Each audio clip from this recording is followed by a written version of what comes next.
Hello, I'm Sandra Roycroft Davis and I'm founder of the Slimpod programme.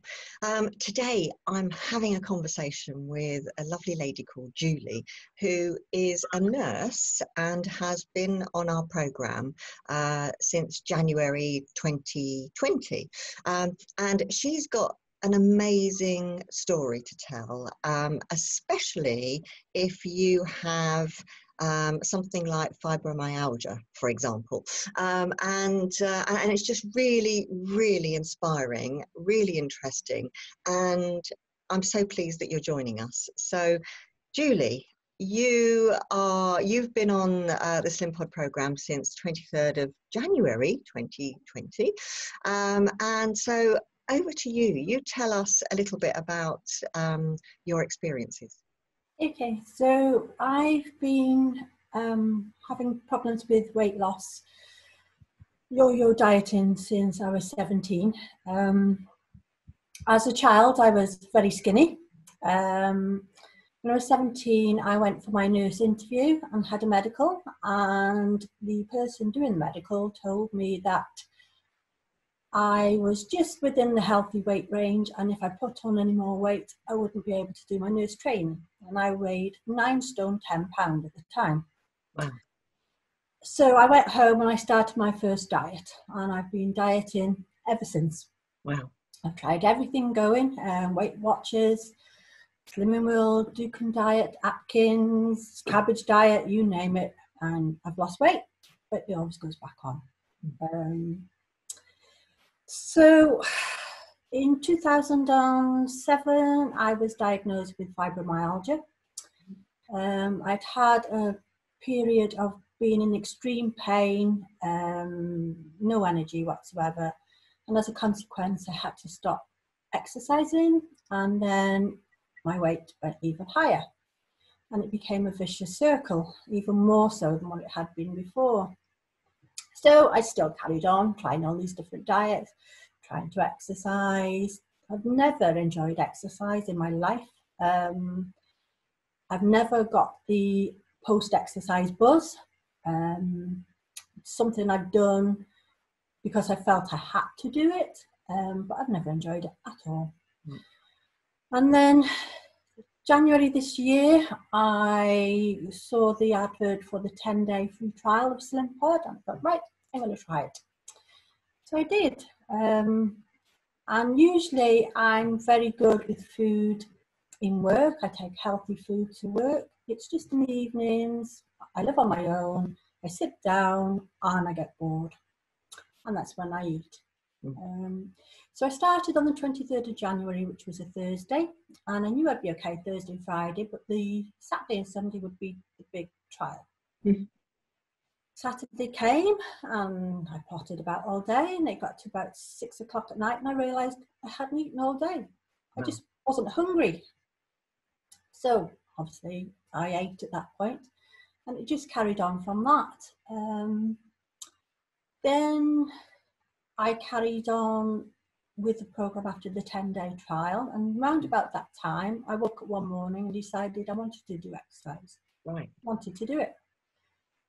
But it's always been a massive problem because of the fibromyalgia. So what I did was I set myself small goals and I started exercising, and it sounds silly, but a minute a day. Right. Which I did.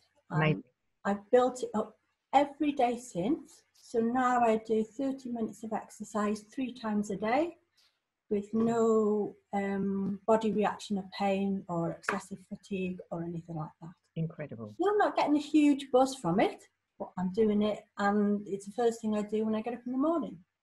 Straight away, before I have a drink, before I do anything, I'm exercising. Amazing.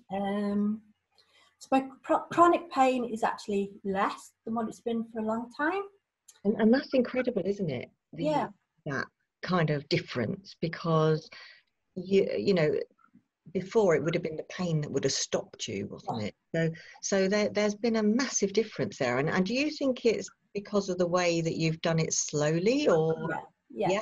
I think if I'd have gone with what I've done in the past, I don't have much patience. Right. I'll go in all guns blazing. And I think I would have had the reaction, pain reaction, and that's it, I would have stopped. But I set myself small goals. Yeah. And I recorded it every single day in my journal, which Slimpod recommends that you do. And I just built it up gradually. And I've had no pain reaction from it. Occasionally I do ache a little bit because sometimes I'll sneak an extra 5 minutes in. But it doesn't give me the chronic long-term pain. I don't take any painkillers. I'm sleeping better. I still wake 3-4 times a night, but before I was 20-30 times a night. Amazing. I'm waking up and I'm not tired. Yeah. And that, Julie, must make a massive difference to your food consumption. Yeah. Do you think it was the tiredness that was making you eat so many snacks, or was that a habit, or how can you explain that one? I think I did, because I was so tired, I did eat high sugary snacks. Yeah.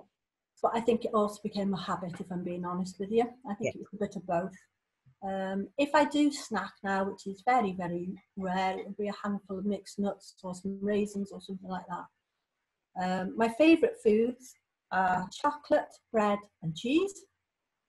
And if there's no other food in the world, I could survive. But I still eat those three, but I don't have them every day. And when I do, it's not a guilt reaction. I'm not hung up on the scales anymore. I know the Slimpod program recommends that you don't weigh, but I still weigh. That's fine. You know what? We recommend that you don't weigh because so many people have an emotional reaction. But if it's actually a motivator, then you know what? It's whatever works. Well, I've always been a serial weigher. I used to weigh every day, twice a day, and if my weight plateaued, that was it. I went into self-sabotage mode, and that was it. But what I'm doing now is I weigh once a week, and it doesn't matter what the scales say. I don't, beginning of March, I had 2 weeks when the scales didn't alter. It didn't go up and it didn't go down. I know in the past I would have gone straight into self-sabotage. It's not working.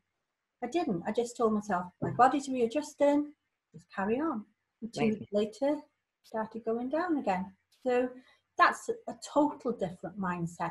Yeah. I was about to say, because that we have so many people coming to the program who, if they saw that happening, they'd say, oh, it's not working, blah blah blah. So you were the same type of person? Exactly the same. I'd get off the scales, even if they're the same and I hadn't put on, and I'd go straight to the fridge. But the 2 weeks I weighed and there was no change, I just said, it's fine. My body's just catching up. Okay. And that's it. Never, ever entered my head to self-sabotage. Just carried on with the program. Trusted in it and carried on losing weight. I think that's that's a major thing. So you were saying that you've had quite a few standout benefits, haven't you? As well, the exercise has helped. What other things have you noticed specifically about your eating? Because just let us know how much weight you've lost now. 2 stone now. Got on the scales yesterday. 2 stone. Amazing. January. Well done, you. Well done. That's fantastic. Yeah, so dress sizes, I used to be a 22 on my bottom half. I'm now in an 18. My top half used to be a 20. That's now a 16. So I've dropped 2 dress sizes. I'm losing inches, but I didn't measure myself right at the beginning. So I haven't got the full benefit of seeing the inches go down, but they are definitely going down now. Yeah. I just feel more positive. That's in 3 months. 10 weeks. 10 weeks. Yeah.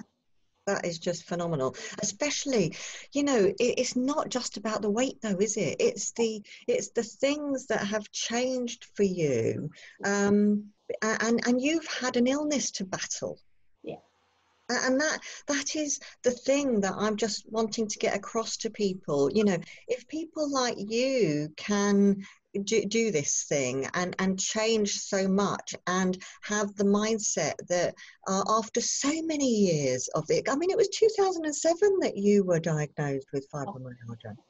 And so if you can do it, you know, it is just with the exercise, especially, because seriously, that's just amazing. That was a huge thing, and it's changed my outlook on life as well. I'm far more positive. Yeah. I don't react to things in a negative way anymore. I'm far more chilled, far more relaxed. Yeah, I get stressed, but it's not a major deal, and I don't react to that stress by comfort eating. I'm also asthmatic, so I'm on a 12-week lockdown at home and I live alone. Right. And I know that pre-Slimpod, I would have turned to comfort eating, Yeah. binge watching the television, and binge eating. I haven't done any of that. And I know that when the lockdown's over, I'm going to be a far healthier person on the other side. So I certainly wouldn't have had that mindset before Slimpod. Amazing. Honestly, I'm in awe of you. I just I work with a lot of nurses, and you know, we're working. We've worked in 3 hospitals now, and it's just it's such a pleasure to be helping, you know, helping you guys, because you're the ones out there that are serving others, and it is to hear this story especially, where you were, I mean, your illness would have severely impacted your work life, wouldn't it? You know, it was. I never let it stop me working. I've never had a day off sick with that. That's fantastic. I know some days when I was coming in through the front door, I could hardly get in through the front door, and the first thing I'd do was go and lie on the bed because I just didn't have energy to stay upright. I never have that anymore. Never. Incredible. So Incredible. if I can do it, anyone can do it. Yes, that's the way I'm feeling. It's not just a weight loss program, it's a life change program. The support is amazing, and everyone has an off day. I can't say I've had a major off day, but the support is there constantly. Yeah, and you belong in our private group as well. Yeah. And you know. I don't post a lot in there because I'm quite an introverted person. Okay. And then when I do post, I encourage others rather than talk about my story. This is for me to be able to talk to you like this as well. That's a change. So. It's fantastic. And just thank you so much, because you know, I want to inspire and give hope to people, especially as we're going through this, you know, this ridiculous time at the moment. And I know so many people are really struggling with just the problems that we've got with this virus. And I honestly think that, you know, I just wanted, when you wrote to me and just told me your story, I just thought, oh gosh, I've got to get this lady on camera. I've got to get this lady on camera so she can just inspire and give hope to people who are in not such a good place about all this stuff. And, you know, the fact that also you're living on your own right now, and you are and as you said, in a previous life, you would have been really feeling the effects of the current situation, and now it's a bit different. So what are you doing with your days at the moment? You're obviously exercising. Yeah, so I am working from home because I'm working as an occupational health nurse. So I'm providing a lot of support to people mental health wise. Fantastic. And I'm using my positivity to help them, which is really good. Amazing. So in the week, I get up, I feed the cat, and then I exercise. Then I do work all day. In my lunch break, I exercise, and then I exercise in the evening again. I do go down to have a walk to see my mother, who's in the high risk group. So I go and see her in the evenings as well. I'm doing a lot of self-awareness as well, Yeah. Yeah, mindfulness is amazing at this point, actually. yeah, it's really, really helpful. And also the Slimpod community that you've talked about. I'm dipping in and out of that all day. Yeah. And they're a really good group. The support is amazing there. Yeah. You feel as if you're surrounded by friends. So even though I'm alone here, I'm not alone. So Yeah. it's amazing. Yeah. Fantastic. Well, thank you so much. Honestly, it's been absolutely fabulous speaking to you, and I know that your story will really give hope and inspire and just make an awful lot of people feel a lot better. And that's what I wanted to achieve. So thanks so much, Julie. It's been lovely talking to you. Thank you for Slimpod. Oh, you're very welcome. Okay, thank you.